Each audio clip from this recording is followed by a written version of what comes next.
From Wall Street to Wasilla, from Hollywood to Harlem, the message rang out loud and clear: hands off. In an unprecedented show of unity, hundreds of thousands of Americans flooded city streets across all 50 states, standing shoulder to shoulder in protest of former President Donald Trump and tech billionaire Elon Musk.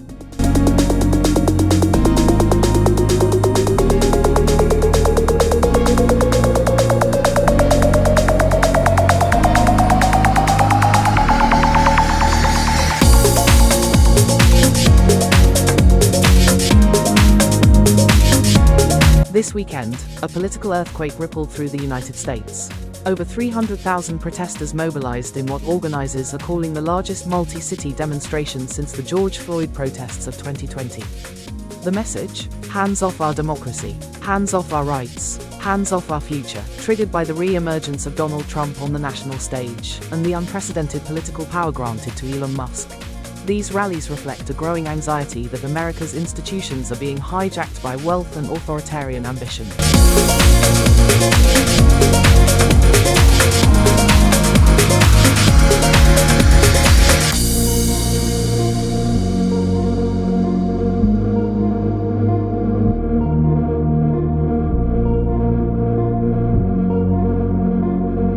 Protesters point to a series of flashpoint decisions by the Trump administration since his return to power in early 2025. Among them, deep federal budget cuts to social programs like Medicare, Medicaid, and the Supplemental Nutrition Assistance Program. But what ignited the firestorm? The appointment of Elon Musk as head of a powerful new executive agency, the Department of Government Efficiency, or DOGE, a title critics say mocks both the office and the public it serves. The agency was granted sweeping oversight of federal infrastructure, communications, and automation. In just weeks, DOGE has announced mass layoffs of civil servants, centralization of AI governance, and privatization of multiple federal services.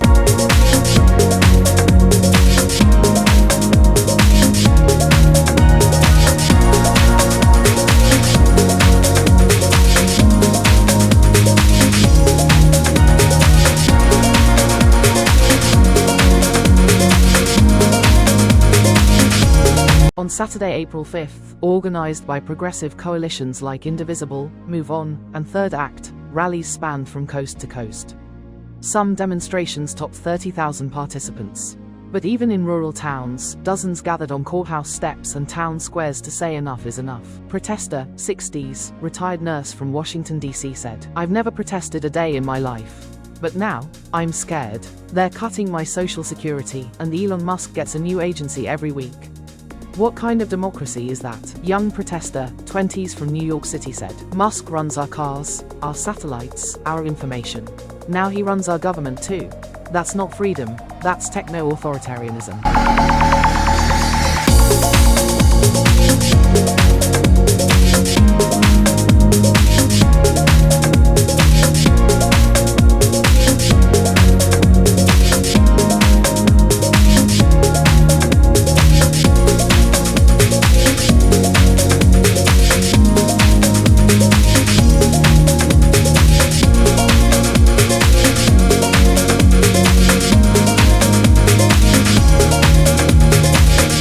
Anchorage, Alaska, 12 degrees below zero, yet over 800 gathered outside City Hall.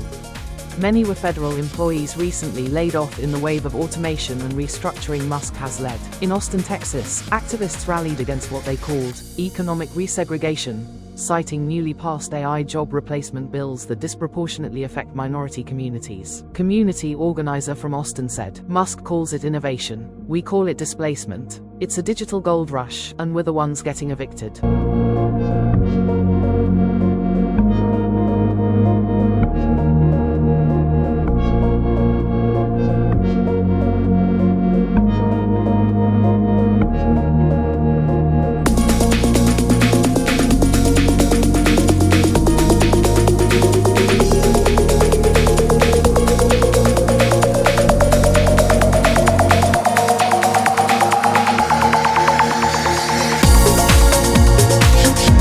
The broader concern?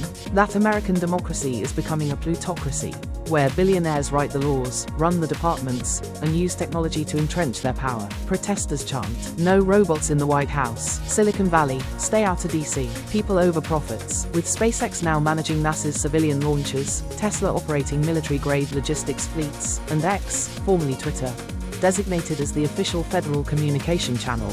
The Musk-Trump alliance has drawn comparisons to corporate coup d'etats in other parts of the world.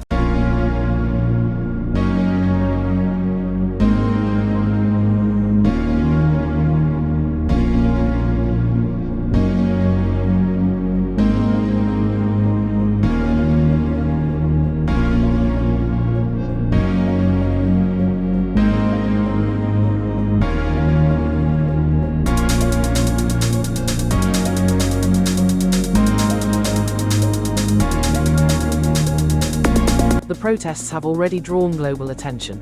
World leaders have issued cautious statements. Congressional Democrats are calling for a formal investigation into DOGE.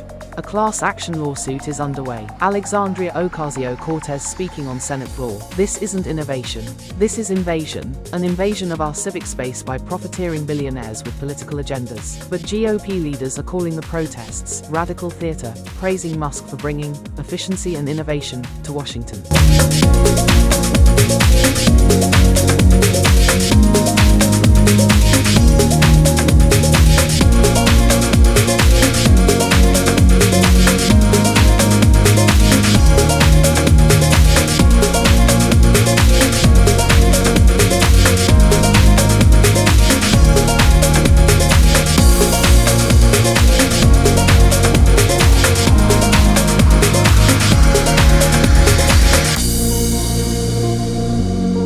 The protests may be over, for now, but the movement is only beginning.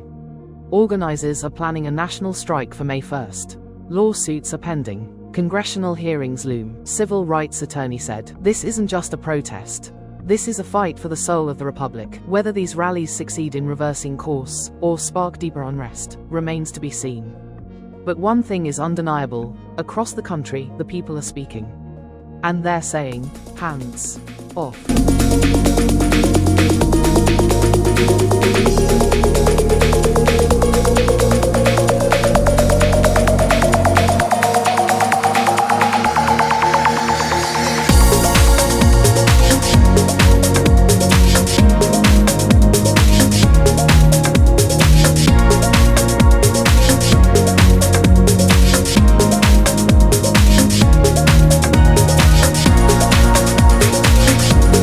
We'll be following this story as it develops, the politics, the protests, and the people caught in between. If you attended a rally, or if you have a story to share, let us know in the comments.